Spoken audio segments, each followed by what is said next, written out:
Hello મિત્રો, MI કિસાન ચેનલમાં આપનું સ્વાગત છે. મિત્રો, આ વર્ષે વધુ વરસાદ પડ્યો. આપણો વધુ વરસાદ પડવાથી દરેક ક્રોપમાં થોડા ઘણા અંશે નુકસાની આપણને દેખાય જ છે. એ રીતે પપૈયાના પાકમાં પણ વરસાદના કારણે નુકસાની આપણને દર વર્ષની જગ્યાએ વધુ દેખાય છે. હવે આ વર્ષે બન્યું એવું કે વચ્ચેના ગાળામાં જ્યારે વરસાદનો વરાપ હતો એ વખતે લગભગ નીચેના ભાગમાં દરેકના ખેતરમાં પપૈયામાં ફ્રૂટિંગ સરસ સેટિંગ થઈ ગયું. ત્યાર પછી એક વરસાદ આપણો સતત પડવા વળગ્યો. હવે જે સતત વરસાદ પડતો હતો સપ્ટેમ્બર મહિનામાં, એના કારણે પપૈયામાં છત્રી ધીમે ધીમે બગડવા વળગી. છત્રી એટલે પત્તા પીળા પડીને ખરી પડવા વળગ્યા. હવે જે આગળનું ફ્રૂટ સેટિંગ હતું એ ફ્રૂટ સેટિંગ લગભગ 15 કિલો, 20 કિલો, 25 કિલો જેવો પ્લાન્ટ એ પ્રમાણે ફ્રૂટ સેટિંગ થઈ ગયું. હવે એ ફ્રૂટની સાઇઝ ધીમે ધીમે મોટી બનવા વળગી. હવે બન્યું એવું કે જ્યાં ફ્રૂટ લાગ્યું હતું ત્યાં આગળના પત્તા પડી ગયા, એટલે આપણું ફ્રૂટ આખું ઉઘાડું થઈ ગયું, એને સીધો તડકો અડવા વળગ્યો. હવે એ તડકો સીધો અડે એના કારણે શું થાય કે ધીમે ધીમે એ ફ્રૂટ તપવા વળગે, તપીને ખરાબ થઈ જાય. હવે ખરાબ થાય એટલે એ પપૈયું આપણો વેપારી લે નહીં, કેમ કે એ પપૈયું જે છે એ પાકા નહીં, ખરાબ થઈ જાય. એટલે આપણને એમાં નુકસાની જ આવે. હવે એના માટે આપણે એ જુગાડ કરવો પડે કે બારદાન હોય કોથળા શણના જૂના, એ દરેક માર્કેટોમાં મળતા જ ફાટી ગયેલા હોય, આવા બારદાનો 8 રૂપિયા 10 રૂપિયામાં વેચાય છે. હવે એ બારદાન લાવીને આપણે એને કાપી નાખવાના, કાપીને એનો આખો ગાળો મોટો થઈ જાય. પછી જો હું તમને બતાવું, અત્યારે હાલ આ છોડ પર ફ્રૂટ કેટલું લાગેલું છે તમે જોઈ શકો છો. હવે આ ફ્રૂટને જ્યારે બપોરનો સમય થાય કે સીધો તડકો અડે,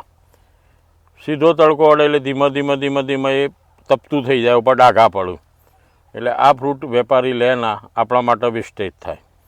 હવે આનું આર્થિક ગણિત આપણે ગણીએ કે આ 15 કિલો ફ્રૂટ છે આ છોડ ઉપર, તો 15 કિલો ફ્રૂટમાંથી આપણું 4 થી 5 કિલો ફ્રૂટ બગડી જાય તો એની ગણતરી કરીએ આપણે, 10 રૂપિયા ભાવ મૂકીએ તો એને 50 રૂપિયાનું નુકસાન થાય. હવે આ બારદાના આવા આપણે 7 થી 8 રૂપિયા કે 10 રૂપિયા. એક મજૂરને તમે આખો દિવસ મૂકો તો 200-250 છોડ લગાવો તો 10-12 રૂપિયાનો ખર્ચો થાય. તો 50માંથી 12 રૂપિયા બાદ કરીએ તો 38 રૂપિયા આપણને ફાયદો થાય. આ તો હું મિનિમમ તમને નુકસાની બતાવી, પણ એનાથી વધુ નુકસાની થાય છે. હવે થવાનું કેવું, કંઈ તો પત્તું આવવાનું જ નથી.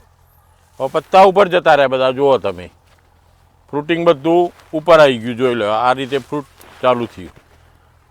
આ ફ્રૂટ બનશે એ ખરી એને કોઈ તકલીફ નથી થવાની. કેમ કે એની છત્રી બધી બરાબર છે, આપણા જોઈ છે કે છત્રી બરાબર છે, એટલે આ ફ્રૂટને તડકો અડવાનું નથી. બાજુનો એક છોડ છે તમને બતાવું, જો એનું ફ્રૂટના પત્તા બરાબર છે, નીચે બિલકુલ ખાલી થઈ ગયું છે. આ જુઓ તમે, આપણે આ કોથળો લગાવીને શેપ કરી દીધું, બરાબર. હવે આટલેથી આ ફ્રૂટ ચાલુ થયું, આ ફ્રૂટ સેટિંગ થઈ ગયું, છત્રી પણ બરાબર છે, એટલે એને કોઈ તકલીફ થવાની નથી. તો દરેક ખેડૂત મિત્રના વાડીમાં જો આવું થયું હોય તો વહેલી તકે તમે આવા શણના કોથળા લાવીને છોડ ઉપર તડકો જે સાઈડ આવે એ સાઈડ આખું લગાવીને અને એને ઢોકી દો તો સારું. બીજો ફાયદો એ પણ થાય છે કે શણનો કોથળો આવે એટલે ધીમે ધીમે આની સાઈઝ પણ બનશે અને પટ્ટી ઝડપથી આવશે, એટલે માલ પણ આપણો ઝડપથી નીકળી જશે.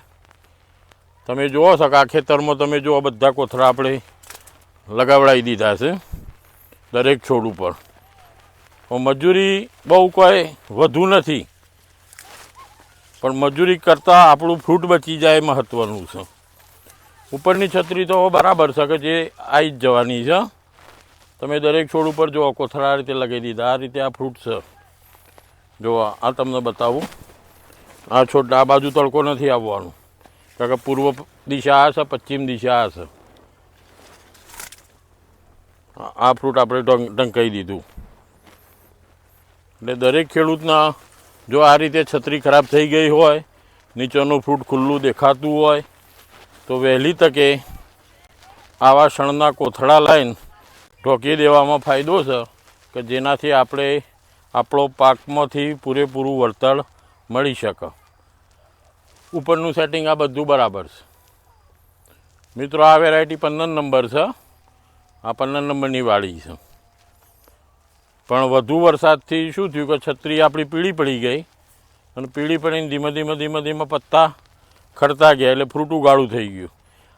આ ફ્રૂટ ઉગાડું ન થવું જોઈએ આમ તો, પણ હવે કુદરતી છે, વરસાદ વધુ હોવાના કારણે બગાડ આવ્યો, અને બગાડના કારણે જ આ બગાડ થઈ ગયો છે. હવે આપણે શણથી આ રીતે ઢોકી દઈએ તો દરેક ફ્રૂટ આપણે બચાવી શકીએ છીએ.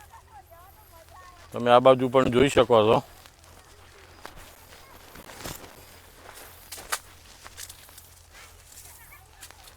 આ ફ્રૂટ સેટિંગ બરાબર છે. આ છત્રીના કારણે કોઈ ફ્રૂટ બગડવાનું નથી. હવે નીચે બેસીને બતાવો ભાઈ કેમેરામેન, કે જેથી દરેકને ખબર પડે કે આ રીતે આટલા કોથળા લગાવવા પડે.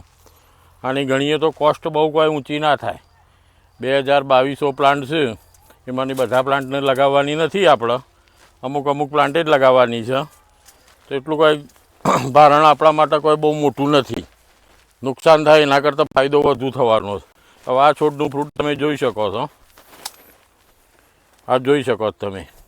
આટલું ફ્રૂટ જો ખુલ્લું રહે તો આ તો 15 દાડા 20 દિવસમાં જો ગરમી બરાબર ટાઈટ પડશે એટલે આ બગડી જ જવાનું. અને ઉપરની આ છત્રી બરાબર છે. આ ફ્રૂટ આવવાનું જ છે શિયાળામાં, કોઈ ચિંતાનું કારણ નથી.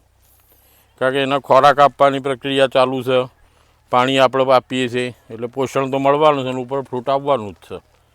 મિત્રો, 15 નંબરની વાડીના મેં ગયા વર્ષના જે ખેડૂતોને મેં પ્લાન્ટ મારા મારફતે આપ્યા હતા મહારાષ્ટ્રના, એમાં 1-2 ખેડૂત નાના હતા એકરવાળા, કે જેમનું કટિંગ પહેલા દિવસથી તે આજે છેલ્લા દિવસ સુધીનું મારા ધ્યાન ઉપર જ છે.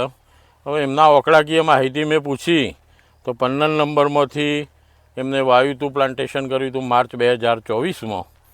આજે ગણો તમે સપ્ટેમ્બર ઓક્ટોબર મહિનો, તો માર્ચ ટુ માર્ચ 12 મહિના થયા. એપ્રિલ, મે, જૂન, જુલાઈ, ઓગસ્ટ, સપ્ટેમ્બર 18થી 19 મહિના થયા.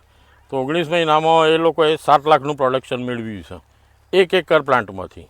1 એકર પ્લાન્ટ એટલે 1000 પ્લાન્ટ. 1000 પ્લાન્ટમાં નર આવું એ જુદા, ડેમેજ છે એ જુદા. એટલે એવરેજ બંને ભાઈઓને મેં પૂછ્યું ને તો એવરેજ એમના 600થી 700 પ્લાન્ટ હતા. 700 પ્લાન્ટમાંથી 7 લાખનું પ્રોડક્શન એમને મેળવ્યું છે. અને બિલકુલ સત્ય હકીકત છે, કે બિલકુલ કોઈ ખોટી એ વાત નથી એમાં. કારણ કે મારી નજરો આગળ એ વાડીઓ મેં વારંવાર જોઈ છે, અને એમના કટિંગ થતું હતું. એ વેપારી મારા કોન્ટેક્ટમાં જ છે. હું દર વખત પૂછતો હતો એમને કે કેટલું નીકળ્યો, કેટલો માલ નીકળ્યો. તો આ તો 7 લાખ સુધીનો માલ તો નીકળી ગયો છે, અને હજી 1 મહિનો વાડી રહેશે. એટલે 15 નંબરની વાડીમાં કોઈ રોગ આવતો નથી. કે રોગ એટલે વાયરસ જે અંદર આવી જાય છે આપણે, એ બધું આવતું નથી. પ્રશ્ન ખાલી એમાં આવું જ રહેશે કે આવું અતિશય વરસાદ આવે તો છત્રી બગડે. છત્રી બગડવાના કારણે આવું ફ્રૂટ ખુલ્લું થઈ જાય. પણ એના સામે આપણે આ રીતે એનું રક્ષણ કરી શકીએ છીએ. તો ખેડૂત મિત્રોનો વિડીયો મારા ખાસ બતાવવાનું કારણ એ છે કે અમુક ખેડૂત મિત્રો મને ફોટા મોકલું છે, હું જોઉં છું કે એમની છત્રીઓ બગડી ગયેલી હોય છે પપૈયામાં, અને એમને ફોનથી પણ કહું છું કે આ રીતે કરો. આ વિડીયો બનાવવાનું મેઇન કારણ આ છે કે કોઈની વાડીમાં આવો બગાડ થતો હોય તો સત્વરે તમે શણના કોથળા લાવીને એ ફ્રૂટને તમે તાત્કાલિક ઢોકી દેજો. એના કારણે આપણું ફ્રૂટ બચાવી શકીએ, અને એમાંથી આપણને 5 રૂપિયા પણ વળતર ઊંચામાં ઊંચું મળી શકે. તો મિત્રો, આ સ્પેશિયલ હું તમને 15 નંબરની વાડીમાં જો બગાડ થતો હતો, જો કોથળા મેં લગાવડાયા હતા, એ વાડી જ તમને બતાવું છું હું. અને આ રીતે એ ફ્રૂટનું રક્ષણ કરી નાખ્યું છે. તો ખેડૂત મિત્રો, અમારી ચેનલને તમે જોતા રહેજો, લાઈક આપતા રહેજો, જેથી અમને પ્રોત્સાહન મળે નવા વિડીયો બનાવવાના. અમારી ચેનલને સબસ્ક્રાઈબ પણ કરતા રહેજો. ધન્યવાદ.